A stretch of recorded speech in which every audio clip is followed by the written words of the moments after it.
अस्सलाम वालेकुम एवरीवन। उम्मीद है आप सब खैर आफियत से होंगी। तो क्वांटिटेटिव रीजनिंग का पार्ट 5 मैं आपके साथ शेयर कर रही हूँ जो कि प्रोपोर्शन से रिलेटेड है। कंप्लीट वीडियो फॉलो कीजिएगा, इसमें तमाम इंपॉर्टेंट क्वेश्चंस मैं आपके साथ शेयर करूँगी। तो चलें without any further due let's start the video. So question number 1 है हमारे पास। Three business partners shares profit of ₹24,000 in the ratio 5:3। What is the amount of least share. हमने लीज शेयर फाइंड आउट करना है और हमें एक profit की अमाउंट गिवन है और एक रेशो गिवन है जो कि तीन पार्टनर्स के दरमियान प्रॉफिट को डिस्ट्रीब्यूट किस तरह से किया जाएगा ये बता रही है। अगर मेरे 24,000 का प्रॉफिट है तो वो किस तरह से डिवाइड हो रहा है। 549 9 + 3 12। तो यानी कि 12 पार्ट्स में 24,000 को डिवाइड किया गया है, जिसमें से पहले वाला जो पार्टनर है वो 5 पार्ट्स ले रहा है, सेकंड पार्टनर ने 4 पार्ट्स लिए हैं, उसके बाद थर्ड पार्टनर ने 3 पार्ट्स लिए हैं। तो इस तरह से उनको डिवीजन करके प्रॉफिट दिया गया है। तो अगर आप चाहें तो आप इसको कम्प्लीटली हर एक का शेयर निकाल के भी सॉल्व कर सकते हैं, बट मैं आपको ट्रिक ये बता रही हूँ कि जिसकी रेशो सबसे कम है उसके पास लीस्ट पास पार्ट गया है। ठीक है, जिसकी रेशो सबसे कम वैल्यू है यानी कि 3 जिसकी रेशो है, जो थर्ड पार्टनर है उसके पास लीस्ट शेयर मौजूद होगा। तो यहाँ पर अब हमने निकालनी है अमाउंट कि कितना है लीज शेयर। तो उसके लिए मैं सिर्फ इसके लिए कैलकुलेट करूँगी लीज शेयर। तो इसका प्रोसेस क्या होगा, सबसे पहले हमारे पास सम निकालना है हमने। तो हमारे पास टोटल जो आएंगे पार्ट्स जो हैं, टोटल पार्ट्स हमने फाइंड आउट करने हैं विच इज़ इक्वल्स टू 12। अब हमने थर्ड पार्टनर का शेयर फाइंड आउट करना है क्योंकि हमें ये समझ आ गई है कि थर्ड पार्टनर जो है उसके पास लीस्ट वाला शेयर होगा। तो वो किसके इक्वल होता है, इसकी रेशो क्या है हमारे पास, इसकी रेशो हमारे पास 3 है। तो 3 डिवाइडेड बाय टोटल हमारे पास क्या सम निकला है 12, मल्टीप्लाई बाय हमारे पास प्रॉफिट क्या है 24,000। ठीक है, 12 2 ज़ा 24 और यहाँ पर आप मल्टीप्लाई करेंगे तो आपके पास रिजल्ट आ जाएगा 6,000 which was the share for the third partner, जो कि लीज था। हमने ये एनालाइज कर लिया था क्वेश्चन में से। तो ये लीज शेयर था और ये था हमारे पास थर्ड पार्टनर का which was 6,000। So option A इसका यहाँ पर करेक्ट है। क्वेश्चन नंबर 2 है हमारे पास। If the ratio of x and y is 11/3, what is the value of 2x to 3y। हमें एक रेशो गिवन है और हमें सर्टेन एक वैल्यू फाइंड आउट करनी है उस रेशो से रिलेटेड।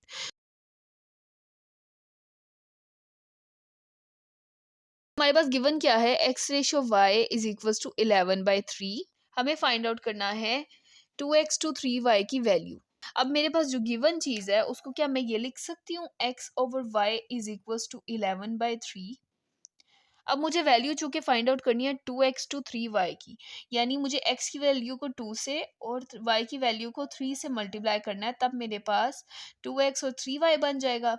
तो x की जगह पे मेरे पास 2 इंटू 11 और यहाँ पर आपके पास 3 इंटू 3 आ जाएगा।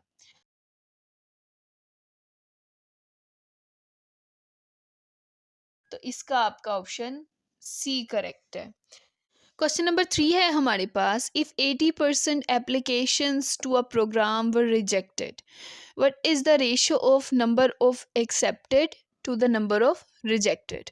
तो हमें डाटा में क्या गिवन है कि हमारी 80% एप्लीकेशंस जो हैं एक प्रोग्राम की वो रिजेक्ट हुई हैं। ठीक है, और हमने रेशो किसकी निकालनी है, एक्सेप्टेड वर्सेस रिजेक्टेड, यानी number of accepted to the number of rejected, इसकी रेशो फाइंड आउट करनी है। बहुत ही इजी क्वेश्चन है। आप क्या करेंगे, सबसे पहले तो आपको ये गिवन है कि रिजेक्टेड आपके पास 80% है, तो हमारे पास एक्सेप्टेड क्या होंगे, accepted is equals to 100 minus 80% और विच इज इक्वल्स टू 20%। ये एक्सेप्टेड एप्लीकेशंस का काउंट है 20%। अब हमने निकालनी है रेशो किसके दरमियान, एक्सेप्टेड वर्सेस रिजेक्टेड के दरमियान। आपने ये चीज़ हमेशा याद रखनी है, जो आपको पहले लिखा होगा ना उसको आपने ऊपर रखना है और जो बाद में लिखा होगा उसको आपने नीचे रखना है, यानी आप उसको फर्स्ट नंबर पे लिखेंगे, इसको सेकंड नंबर पे। तो उसके लिए मैं क्या लिखूंगी, एक्सेप्टेड रेशो रिजेक्टेड, ये फाइंड आउट करनी है मैंने, ठीक है। एक्सेप्टेड मेरी कितनी है 20%, रिजेक्टेड है 80%, परसेंटेज दोनों साइड पे कैंसिल हो जाएगा, उसके बाद आपके पास 20 और 80 बच जाएगा। 10 2s are 20, 10 8s are 80, ठीक है। उसके बाद मज़ीद काटेंगे, 2 1s are 2, 2 4s are 8। तो आपकी रेशो क्या निकलती है एंड पे 1:4। तो इसका आपका ऑप्शन ए करेक्ट है। क्वेश्चन नंबर 4 है हमारे पास, if the ratio of boys and girls in a class is 3:5। सबसे पहले हमें गिवन है रेशो बॉयज और गर्ल्स की क्लास में कितनी है, वो 3:5। And the class contains 24 students, और स्टूडेंट्स हमारे पास टोटल कितने हैं 24। हाउ मैनी एडिशनल बॉयज़ का पूछा गया है, वो कितने हम ऐड करेंगे to make this ratio of boys and girls to be 1:1। 1:1 का क्या मतलब होता है, इसका मतलब ये होता है कि ये जिन भी दो क्वांटिटीज़ की रेशोज़ हैं वो दोनों क्वांटिटीज़ इक्वल इन अमाउंट है, ठीक है। यानी अगर बॉयज़ और गर्ल्स की बात की जा रही है तो 1:1 का मतलब है बॉयज़ और गर्ल्स का काउंट क्या है, इक्वल है, ठीक है। अब हमारे पास सिचुएशन देखते हैं और इसका डाटा उतारते हैं हम सबसे पहले। तो हमारे पास क्या गिवन है, बॉयज़ और गर्ल्स की रेशो क्या है हमारे पास 3:5। अगर मैं टोटल जो है वो कैलकुलेट करूं तो 3 + 5 = 8, ठीक है। और अगर मुझे इस क्लास के अंदर से नंबर ऑफ बॉयज़ को कैलकुलेट करना हो तो वो मैं आपको प्रोसेस बता चुकी हूँ। बॉयज़ के लिए मेरे पास रेशो क्या बनेगी, बॉयज़ और गर्ल्स की रेशो है तो फर्स्ट वाली बॉयज़ की है और सेकंड वाली गर्ल्स की है। तो 3 हमारे पास बॉयज़ के लिए है और 5 हमारे पास गर्ल्स के लिए है। तो 3 डिवाइडेड बाय टोटल हमने निकाला है 8, टोटल नंबर ऑफ स्टूडेंट्स 24 है। सिमिलरली हम नंबर ऑफ गर्ल्स भी फाइंड आउट कर सकते हैं। Number of girls is equals to 5 divided by 8 multiply by 24। मैंने ये फाइंड आउट करना था कि कितने एडिशनल बॉयज़ रिक्वायर्ड होंगे टू मेक दिस रेशो 1:1। तो यहाँ पर मुझे बॉयज़ बताने हैं, मज़ीद कितने बॉयज़ मैं ऐड करूँ यहाँ पर कि ये दोनों रेशोज़ इक्वल हो जाएं, यानी 1:1 हो जाए। तो यहाँ पर बहुत सिंपल आंसर है, आपको 9 में कितना ऐड करेंगे कि 15 बन जाए। तो मुझे additional 6 boys need to add for 1:1। अगर मैं 6 ऐड करूंगी तो ये 15 हो जाएगा, और 15 की रेशो आपकी 1:1 आती है। तो बहुत सिंपल इसका आंसर था, 6 बॉयज़ को ऐड करना पड़ेगा। तो मेरा ऑप्शन सी यहाँ पर करेक्ट है। क्वेश्चन नंबर 5 है हमारे पास, a recipe requires 13 gram of sugar. पहली चीज़ जो हमें गिवन है कि एक रेसिपी के अंदर कितनी रिक्वायरमेंट है शुगर की, 13 gram, and 18 grams of flour. 18 grams उसमें फ्लावर यूज होता है। If only 100 grams of sugar is use then how much flour should be use. हमारे पास दो वेरिएबल्स हैं हमारे पास यहाँ पर, शुगर और दूसरा है फ्लावर। 13 ग्राम ऑफ शुगर किसके लिए, 18 ग्राम ऑफ फ्लावर के लिए हमें चाहिए होता है, ठीक है। अगर 13 gram of sugar 18 gram of flower के लिए चाहिए होता है तो 100 ग्राम of sugar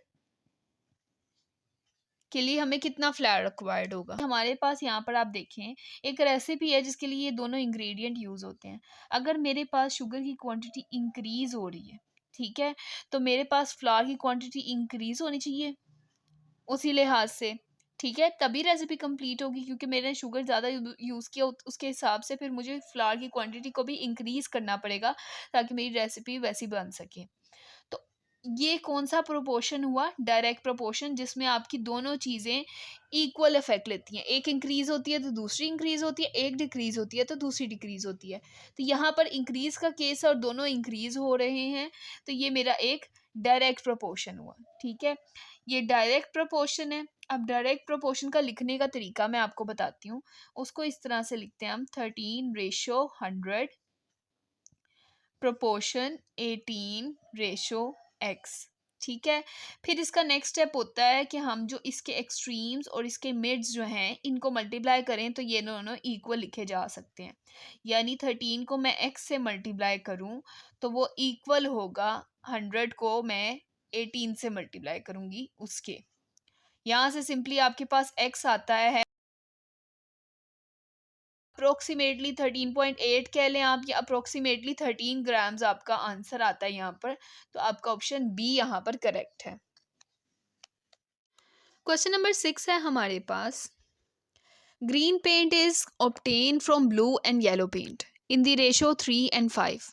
How much each color is needed to make 40 liters of green paint? तो सबसे पहले हमें इसमें डाटा क्या प्रोवाइड किया गया है कि ग्रीन पेंट बनाया कैसे जाता है। वो ब्लू और येलो पेंट को मिलाकर बनाया जाता है, ठीक है। ब्लू और येलो पेंट से ग्रीन पेंट को बनाया जाता है, ठीक है। उसके बाद ये बताया गया है किस तरह से बनाया जाता है, 3 और 5 की रेशो में मिलाते हैं तब बनता है, ठीक है। फिर हमसे ये पूछा गया है कि अगर 40 लीटर्स हमारे पास ग्रीन पेंट हो तो उसके अंदर मुझे कितना ईच कलर डालना पड़ेगा, यानी ब्लू कितना डालना पड़ेगा और येलो कितना डालना पड़ेगा। तो टोटल मेरे पास यहाँ पर क्या गिवन है, 40। बहुत इजी क्वेश्चन है, थोड़ा सा मोल्ड करके दिया गया है यहाँ पर। तो इसकी सॉल्यूशन की तरफ चलते हैं। सबसे पहले तो हमें ये बताया गया है कि हमारे पास 3 और 5 की रेशो में ग्रीन पेंट के अंदर चीज़ों को डाला जाता है, येलो और ब्लू पेंट को। तो ये ब्लू की रेशो है, ये आपके पास येलो की रेशो है। तो हमारे पास टोटल पार्ट्स क्या होंगे, total parts is equals to 3 + 5 which is equals to 8, ठीक है। अब मुझे ब्लू का निकालना है, ब्लू कितना डलेगा मेरे पास 40 लीटर्स के अंदर। तो ब्लू पेंट का मैंने अगर निकालना है तो क्या करूँगी मैं, ब्लू पेंट के लिए 3 है रेशो, टोटल मेरे पास 8 है। 40 लीटर्स का पेट्रोल है तो मेरे पास 8 5 ज़ा 40 और 5 3 ज़ा 15। यहाँ पर आपके पास 15 लीटर्स आ जाता है। इसी तरह मैं येलो के लिए निकालूंगी।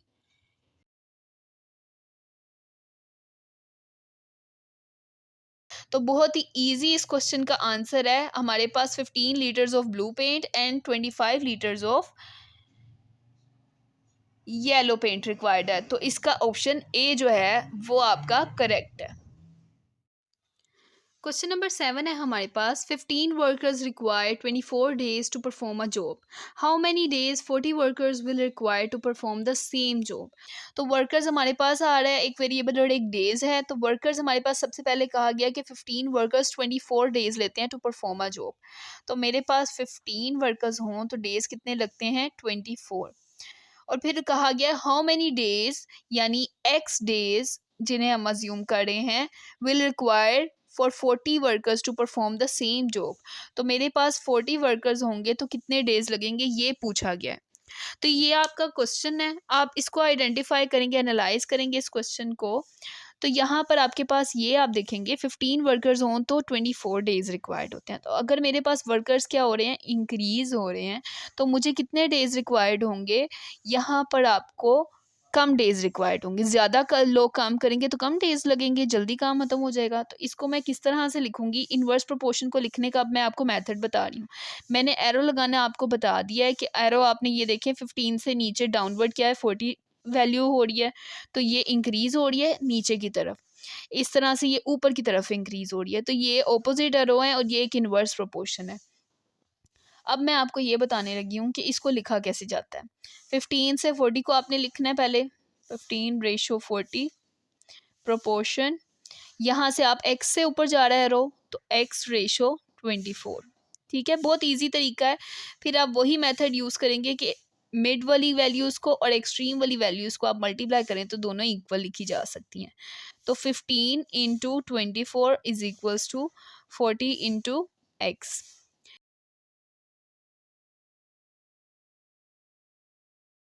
9 डेज आपको रिक्वायर्ड होंगे, 40 वर्कर्स को रिक्वायर्ड होंगे to perform the same job, ठीक है। तो आपका आंसर डी आपका यहाँ पर ऑप्शन करेक्ट है। क्वेश्चन नंबर 8 है हमारे पास, if 6 workers can build 4 cars in 2 days then how many days would it take for 8 workers to build 6 cars. सबसे पहली चीज़ जो आपको यहाँ पर पता चल गई है देखकर कि यहाँ पर मेरे पास 3 वेरिएबल्स हैं, ठीक है, वर्कर्स, कार्स और डेज, ये तीन वेरिएबल्स यहाँ पर मौजूद हैं। अब इन वेरिएबल्स को मैंने देखना है और मैंने इनके हिसाब से अब प्रोपोर्शन को थ्री वेरिएबल वाले प्रोपोर्शन के मेथड से आपको सोल्व करना बताना है। सबसे पहले क्या गिवन है कि हमारे पास कितने वर्कर्स हैं, 6 वर्कर्स हैं और 4 कार्स को 2 डेज में बिल्ड करते हैं। तो मेरे पास 6 workers for 4 cars in 2 days.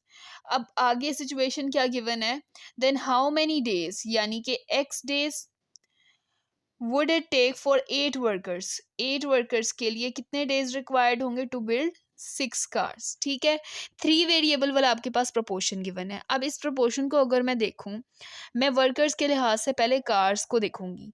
तो अगर मेरे वर्कर्स 6 होंगे तो कितनी कार्स बिल्ड हो रही हैं, 4। और अगर 8 वर्कर्स होंगे तो कितनी कार्स बिल्ड होंगी। तो यहाँ से आपको बहुत ईजिली पता चल रहा है कि वर्कर्स ज़्यादा हो गए हैं तो आपकी ज़्यादा कार्स बनाई जा सकती हैं।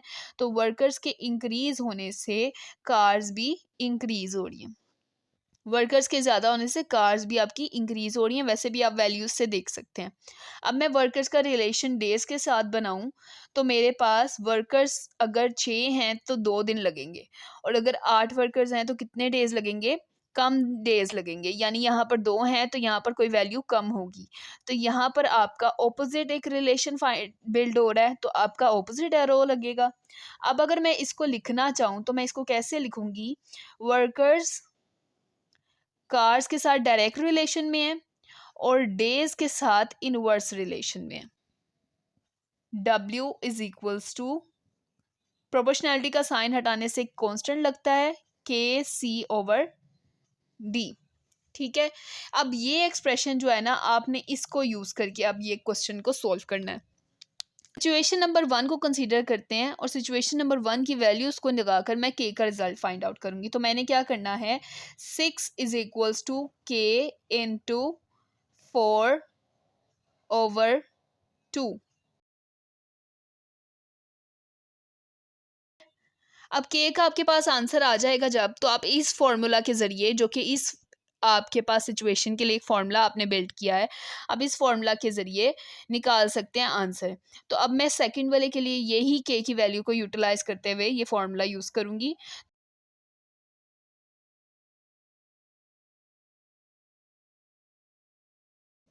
तो मेरे पास 9/4 डेज यहाँ पर रिक्वायर्ड हैं।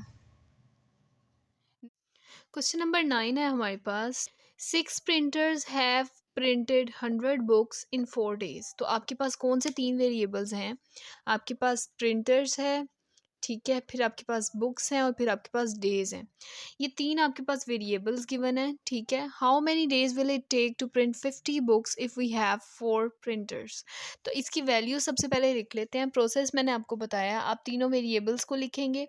प्रिंटर्स मेरे पास 6 होंगे, बुक्स मेरे पास कितनी होंगी, 100 होंगी, तो डेज कितने, 4 लग रहे हैं। तो उन्होंने क्या नेक्स्ट हमें कहा है, हाउ मैनी डेज, तो हमारा रिक्वायर्ड वेरिएबल है, हम उसे एक्स सपोज करते हैं। How many days will it take to print 50 books with 4 printers. ठीक है, ये आपके पास एक प्रोपोर्शन के लिए डाटा मौजूद है। हमने सबसे पहले फाइंड आउट करना था रिलेशनशिप, यानी हमने एक फॉर्मूला बिल्ड किया था लास्ट क्वेश्चन में, वो हमने फॉर्मूला बिल्ड किया था डायरेक्ट और इन्वर्स रिलेशन के अकॉर्डिंग। तो यहाँ पर अगर देखा जाए तो मेरे पास प्रिंटर्स जो हैं वो क्या हो रहे हैं, कम हो रहे हैं। ठीक है, प्रिंटर्स कम हो रहे हैं तो मेरे पास बुक्स भी क्या हो रही हैं, कम हो रही हैं। तो प्रिंटर्स और बुक्स का क्या होगा, इन डायरेक्ट रिलेशन है, दोनों कम हो रहे हैं इकट्ठे, एक कम हो रही है तो दूसरी भी कम हो रही है। और अगर मैं प्रिंटर्स का रिलेशन देखूं डेज के साथ, तो प्रिंटर्स के कम होने से, अगर मेरे पास प्रिंटर्स कम है, मेरे पास डेज कितने लगेंगे, ज़्यादा लगेंगे। दैट मीन्स प्रिंटर्स का डेज के साथ इनवर्स रिलेशन है। तो I will write printers are directly proportional to books and inversely proportional to days।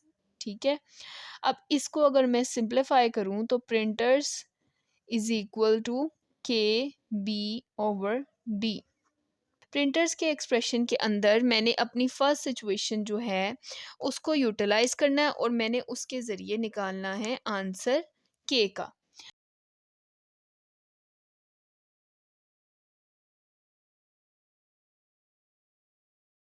अब इस k की वैल्यू को यूज़ करके आपने रिज़ल्ट फाइंड आउट करना है x का, ठीक है? तो यही एक्सप्रेशन मैं अगेन यूज़ करूँगी।